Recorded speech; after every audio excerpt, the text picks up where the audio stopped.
Hello there everyone, Ragewood here and welcome to Raid 101.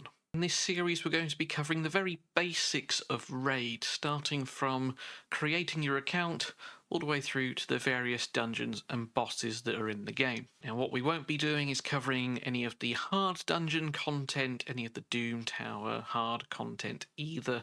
So if you are a veteran player who's been playing for a while, this series is not for you. However, if you have just started your journey into Teleria and it's all a little bit daunting, then feel free to stick around because this is aimed at you. Now, I've been playing a raid since May 2019, and at the time of this recording, it is 2025. An awful lot has changed in this game, even stuff I am still learning. So come along with me, let's figure this out together. See you in a sec. So, episode 2, the tutorial, and probably one of the most important decisions you're going to make early on, picking your starter hero.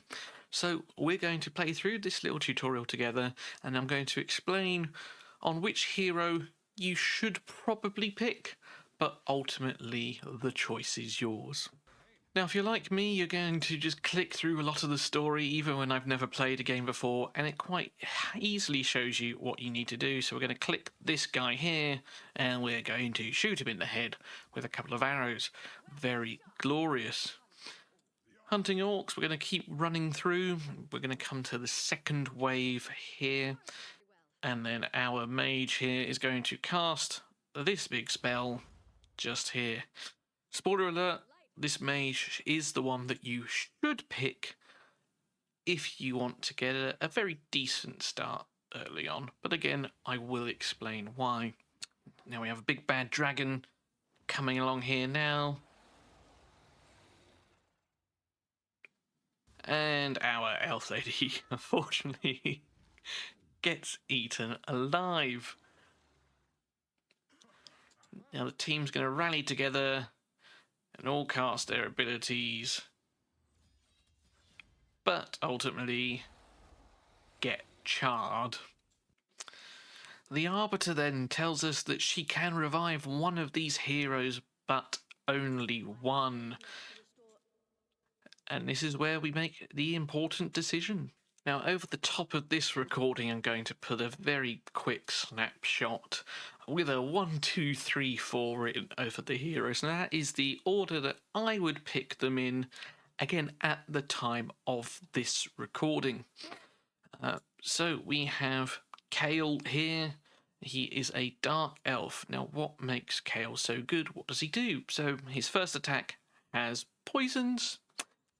His second attack gives him an AoE, and this is what he will use to be your campaign farmer. Again, more on that later. And then his third ability gives him a chance to place 4 poisons. Now, the poisons are what make him better than everyone else for future content. We then have Aethel here. Now, Aethel has a triple attack on her first ability. Again, this is what makes her option number 2, really, because this is particularly good in one of the dungeons. She also then has an AoE ability, just like Kyle, which again is useful for campaign farming, and an ability to give herself some bonus stats.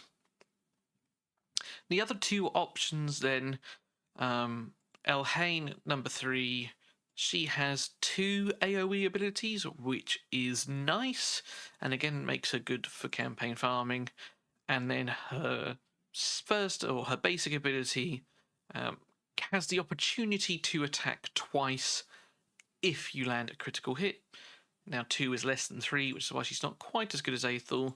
And unfortunately, Gallic, the poster child of the game, has the AoE like everyone else does, but lacks some of the utility that perhaps you might get from the others. Now, this last ability does attack 4 times, but it is on a very long cooldown, which is why it is not as good as Aethel that has it on her A1. So, like I've suggested, I'm going to pick Kyle here. So be it. And there we are. So, welcome to the beginning of the game. The game's going to force us to summon a hero early on, and it will always be the same hero initially. It will be Sniper here, okay? Now the game's going to guide you very easily and simply through everything. Big yellow buttons on what to click. Again, I'm just going to click through the story itself, but do listen to it. There is a little bit of lore there. So we're going to battle. This is going to explain the affinity system and how it works. So blue beats green, green beats red, red beats blue, and purple is neither strong nor weak to anything. So we're going to click our starter hero. We're going to put this hero in here. And it's going to tell us that we have an aura ability in all battles from Kyle. Just a nice thing to have. Going to go to battle. Now it's telling you that you do have this visual indicator, so Kyle is neutral to both of them because they are the same colour affinity. Now I'm going to click our basic ability here, going to do some damage, and then we're going to do the same with our second hero. Now everything is moving quite slow at the moment, so we're going to put it on 2 times speed. So now we are strong against this person and weak against this person. We're going to use this ability here and kill that person there. We're going to use our basic ability here. We're going to take a shot back, and she's going to go again. We come to the last wave now, so I'm going to attack this one here and attack them again with that guy. And then we're going to use our AoE ability there again to finish the level. So we have won a particular weapon here. Now, we'll go into gear a little bit later, but for now, we're just going to do as the game says and equip the sword. Going back into the campaign, we're going to do level 2 now, but this time I'm going to click auto and let the game run it for me. Now this isn't necessarily the most optimal way. Sometimes the game will use abilities when perhaps it really shouldn't.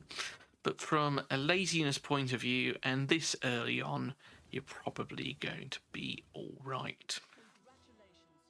There we are, that is mission 2 done, and we have reached level 2, and we have won a helmet.